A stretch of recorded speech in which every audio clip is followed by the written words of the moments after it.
Olá pessoal, bem-vindos de volta ao nosso canal. Hoje, vamos viajar para o coração do Himalaia, para um país espremido entre dois gigantes, a China e a Índia. Vamos falar do Nepal e de uma revolta que está sacudindo as estruturas de uma nação marcada por séculos de história, corrupção e instabilidade. Mas esta não é uma revolta qualquer. É uma revolta liderada pela geração Z, os jovens que se cansaram de esperar por um futuro que nunca chega. Para entender o que está acontecendo agora, precisamos voltar no tempo. Muito tempo mesmo. Imaginem só, há 225 milhões de anos, o lugar que hoje conhecemos como Nepal nem existia como o conhecemos. A Índia e a Austrália eram vizinhas no supercontinente Pangeia. Foi a lenta, mas poderosa colisão da placa indiana com a placa eurasiática que ergueu as montanhas mais altas do mundo, formando o Himalaia e, consequentemente, o Nepal. Esse cenário geográfico único não apenas moldou a paisagem,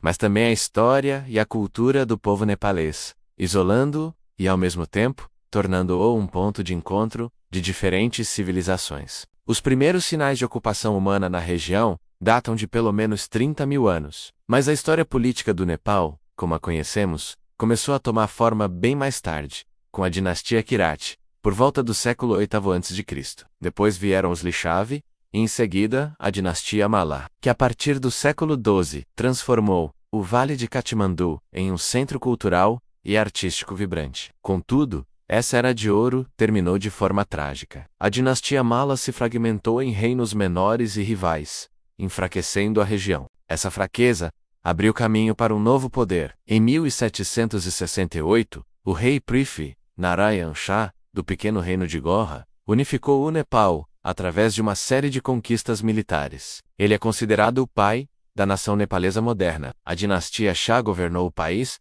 mas a estabilidade não durou muito. A corte real se tornou um ninho de intrigas, traições e assassinatos. E foi nesse cenário caótico que surgiu uma das figuras mais controversas da história do Nepal. Em 1846, o guarda-costas do rei, um homem ambicioso chamado Yum Bahadur Rana, orquestrou um massacre brutal. Ele eliminou dezenas de membros influentes da nobreza e da corte, tomou o poder e se autoproclamou primeiro-ministro. Mas ele foi além. Tornou o cargo hereditário. Assim começou a dinastia Rana, que governou o Nepal por mais de um século, do 1846 a 1951. Durante esse período, o rei era apenas uma figura decorativa. O poder de verdade estava nas mãos dos Rana.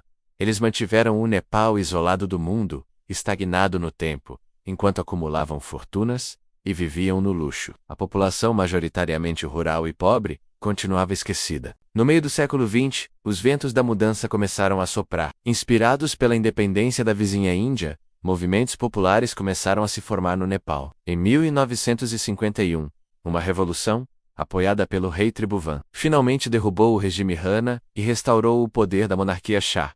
Parecia o início de uma nova era democrática. Mas as esperanças foram frustradas, mais uma vez. Em 1960, o filho de Tribhuvan, o rei Mahendra, deu um golpe, dissolveu o parlamento, baniu os partidos políticos e instaurou um sistema absolutista, conhecido como Panchayat. A democracia durou menos de uma década. Por mais 30 anos, o Nepal viveu sob uma monarquia autoritária. A insatisfação popular crescia, alimentada pela pobreza, pela desigualdade e pela falta de liberdade. No final dos anos 80, a situação explodiu. Em 1990, um grande movimento popular, conhecido como Jana Andolan, forçou o rei Birendra a restaurar a democracia e a se tornar um monarca constitucional. O país parecia, finalmente, estar no caminho certo. Mas a paz seria curta. As disputas entre os novos partidos políticos e a corrupção generalizada criaram um ambiente de frustração. Foi nesse vácuo de poder que um grupo rebelde Mawarreta iniciou uma guerra civil em 1996.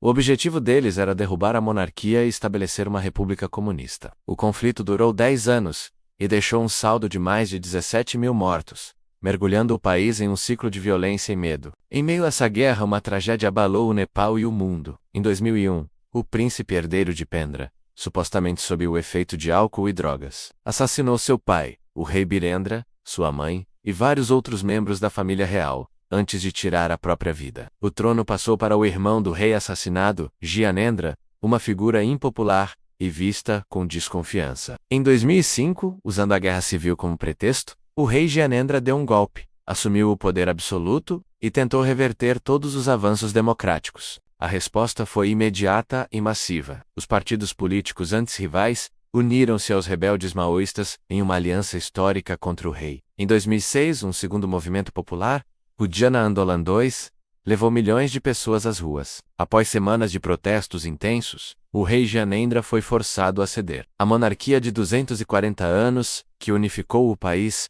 mas também o oprimiu, chegava ao fim. Em 2008, o Nepal foi declarado uma república democrática federal. A transição, no entanto, foi tudo menos tranquila. Anos se passaram em meio a impasses políticos para a redação de uma nova constituição. O país, ainda se recuperando da guerra civil, foi devastado por um terremoto terrível em 2015, que matou quase 9.000 pessoas e deixou milhões desabrigados. A resposta lenta e ineficaz do governo à catástrofe só aumentou a raiva e a frustração da população. Finalmente, em setembro de 2015, a nova Constituição foi promulgada. Ela dividiu o país em 7 províncias federais e reconheceu a diversidade étnica e cultural do Nepal. Foi um marco importante, mas não a solução para todos os problemas. A corrupção continuou endêmica, a economia permaneceu frágil e as oportunidades para os jovens, cada vez mais escassas. Milhões de nepaleses são forçados a buscar trabalho no exterior, muitas vezes em condições precárias, enviando para casa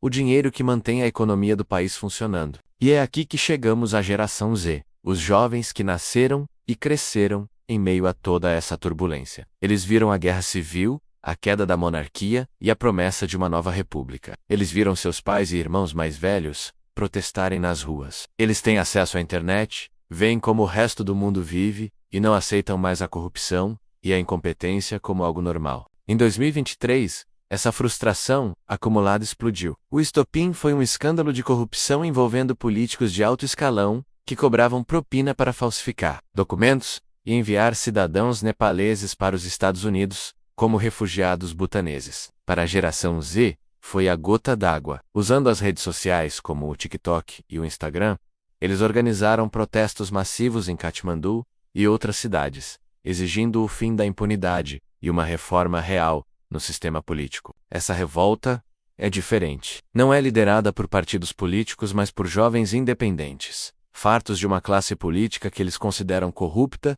e desconectada da realidade. Eles não pedem a volta da monarquia, nem uma revolução comunista. O que eles querem é algo muito mais fundamental: um governo que funcione, que ofereça justiça, oportunidades e um futuro decente em seu próprio país. A história do Nepal é uma saga de resiliência, um povo que vive aos pés das montanhas mais altas do mundo e que já enfrentou desastres naturais, massacres, guerras civis e regimes autoritários. A revolta da geração Z é o mais novo capítulo dessa história. É um grito por mudança, vindo de uma geração que se recusa a aceitar o ciclo de corrupção e instabilidade que assombra o país há séculos. O futuro do Nepal está sendo decidido agora, nas ruas e nas redes, por jovens que finalmente decidiram tomar o destino em suas próprias mãos. Obrigado por assistir até aqui. A história do Nepal é complexa e fascinante. E espero que este vídeo tenha ajudado a entender um pouco melhor o que está acontecendo por lá. Seivoka Gusto. Não se esqueça de deixar o seu like, compartilhar com os amigos